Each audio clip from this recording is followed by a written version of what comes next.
I mean, think about that, okay? Dr. Walter Schreiber. I mean, he was such a bad dude. He was in charge of the vaccine program. I mean, you just put those words together and your mind goes really dark, right?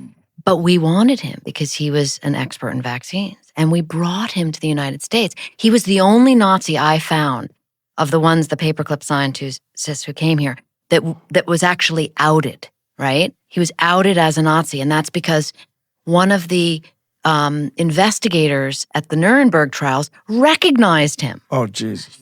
And he's the only one we got out of here. And guess where he went? Argentina. And lived out the rest of his life there. The show was called Finding Hitler. They were trying to find evidence that Hitler somehow escaped.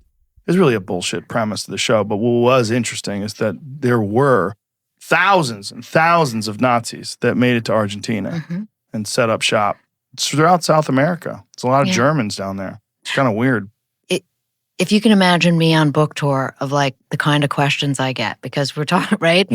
Having written books about Area 51, Nazis, right? Assassins. How are you still alive? People, I mean, just last night I was at a book giving a signing, and people are like, "Is Hitler really dead?" You know? Oh God! I mean, that right? What if he was alive? He'd be the oldest man alive, right? Can you imagine he was. I think that Atlantis, because surely that wouldn't have been necessarily the name, just through like the change of language, you know, over let's say 12, 13,000 years ago, which would be the time frame.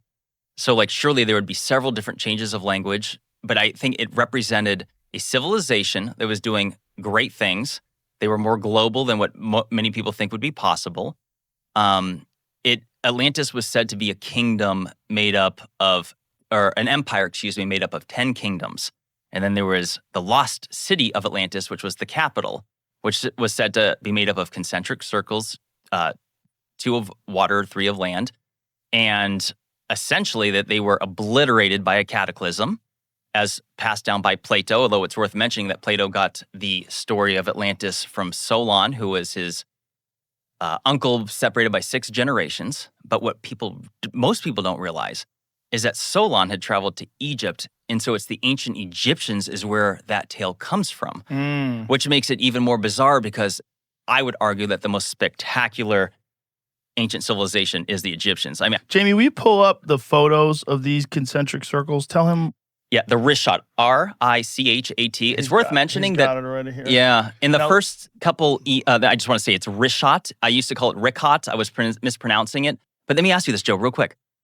When you saw my video, was that the very first time you had ever seen this thing before? Yeah. That's the thing. So many. When I first saw this, I was like, "What the fuck is that?" By the way, you see that white? All those white blemishes? That's salt. This was under the ocean, and people. Let me just say, you mentioned Randall Carlson and Graham Hancock. I love them. And I know for sure that they don't particularly think this is the site for a few different reasons. So let me say there's absolute doubt. Even I am not 100% certain. I'm not even 100% certain Atlantis existed. What I am certain is that humans were doing spectacular things and a cataclysmic event happened called the Younger Dryas and reset something for somebody. Is there a natural explanation for this formation? Yes. So let me say that it is considered to be mysterious. They're not 100% certain of it. However, the consensus is that it was a volcanic dome that had risen and collapsed multiple times, like 100 million years ago, allegedly. I say allegedly, I'm not necessarily disagreeing with that. I'm just saying I would like to know where sometimes they get these figures from.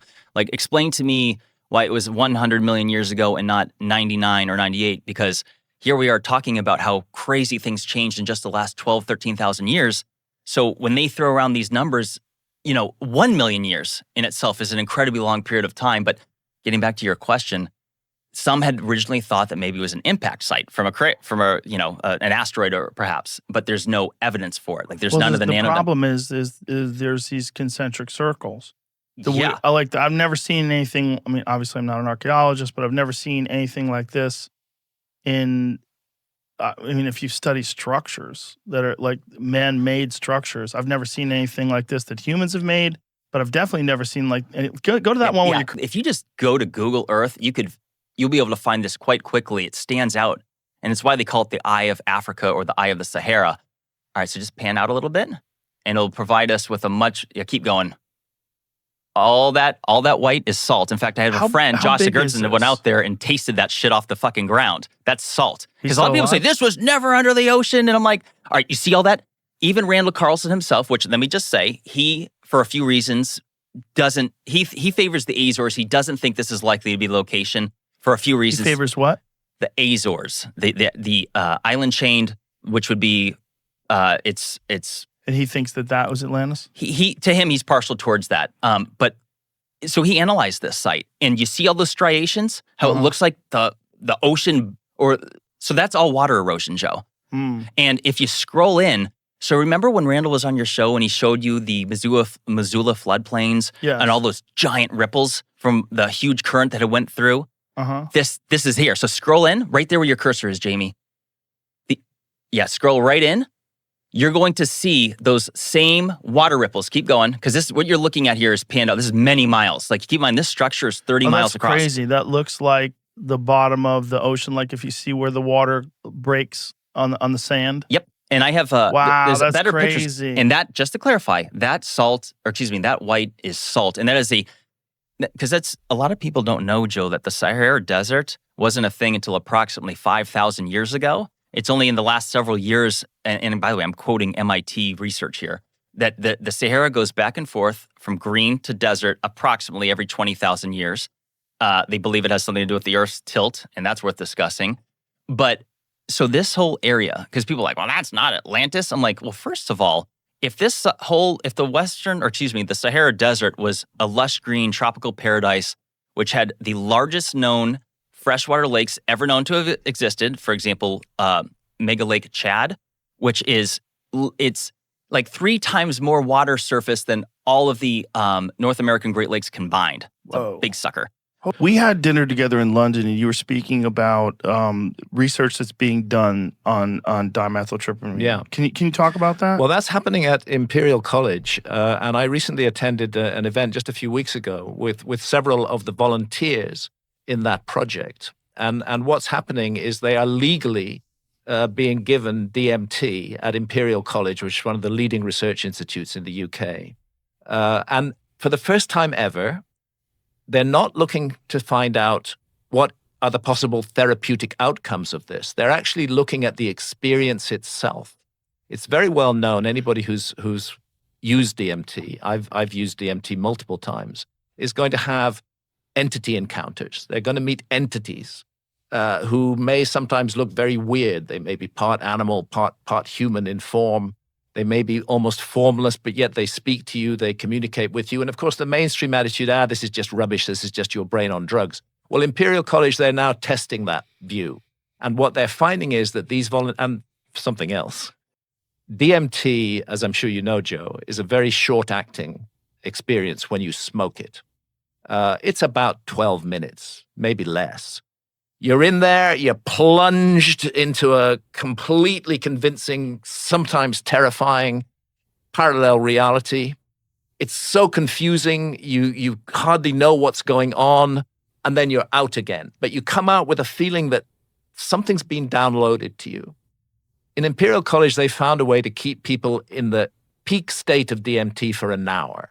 They're delivering it through drip, through timed release, and they're keeping the volunteers in an hour in that state. So they have time to find their way around the DMT realm that they find themselves in. And the astonishing thing is that these volunteers, both men and women, are all coming back with accounts of meeting the same entities and the same world. And it has to raise the question, and I know Rick Strassman has been on your show, and kudos to Rick Strassman, because he was really the first scientist to work with DMT and human volunteers at the University of New Mexico. Rick Strassman is open to the idea that what happens with DMT is that it alters the receiver wavelength of the brain, and that it allows us to gain access to other realities, that these encounters are not unreal, that they're real, but they're real on a level that we can't experience in a day-to-day state of consciousness. We have to be in an altered state of consciousness in order to experience them. And ultimately, the aim of this project is to map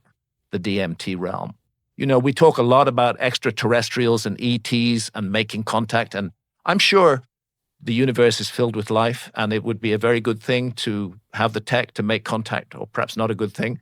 with all those other life forms in the universe. But right there in the DMT experience, inside our own heads, we have the opportunity to encounter another world, another realm, entities who are very different from ourselves and who have teachings to give us. And I think we should be spending a lot more research funds on exploring those experiences and finding out what's going on, rather than zooming off to other planets. Let's do both, but let's make sure that we understand that the consciousness is an enormous mystery, and at the level of consciousness, DMT opens up literally a parallel world. And there's a nexus here with quantum physics and with the notion of parallel realms and parallel realities. Maybe we can actually access them.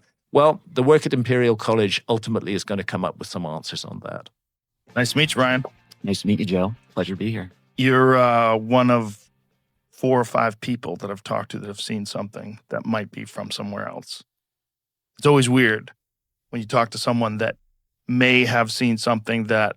Well, let's just, first, before we even get started, please tell people your credentials, what your background is. Sure. So, my name is Ryan Graves. I have an engineering degree, mechanical and aerospace engineering. I promptly left doing that to go fly F-18s for the Navy as soon as I graduated college. Did that for about a decade, both operationally in combat as well as an instructor role, teaching the new students. We did witness something while we were flying in our jets, but we were doing it we witnessed it in the context of our just everyday flying in our missions. And what year was it that you witnessed this? So we started seeing these in 2014 was the earliest that I know. 2013, late 2013, early 2014. And could you describe what was the very first experience? Yeah. So for me personally, the experience was simply just flying out to the area like I would any other day. And instead of seeing an empty airspace with just my wing person or another squadron doing something in a different block, there were all of a sudden a lot of different radar contacts, which is immediately a problem because, we could be hitting one of those or someone working in our area. And this was happening because we upgraded our radar the best we could tell. We were in a earlier radar called the APG-73, and we had come back from deployment. We entered a maintenance phase, it's called. We kind of do a little bit less flying, upgrade the jets if we need to, do any long-lasting maintenance. And we upgraded to the APG-79, which was a much better radar. And what is the difference in the capabilities of the upgraded radar system versus the original system? Mm-hmm. So, kind of practically speaking, it's like going from an analog TV essentially to like an OLED. It's, a digital modern tool compared to more of like an analog classical radar that has more limited range and has less ability to track multiple targets and things of that nature. So just generally speaking, we would expect to see, more objects if there were any out there or smaller objects, but there shouldn't have been any objects out there. And so how far offshore are you when this is all going down? Our working areas start about 10 miles off the coast, and then it goes out, 100 or 250 miles or so, though we don't usually use those far eastern areas. But we would only see them over the water. So they would really only be in our working areas, maybe slightly, in between the working areas and land, but never over the land. Sometimes over the bays that are in the area that are quite large.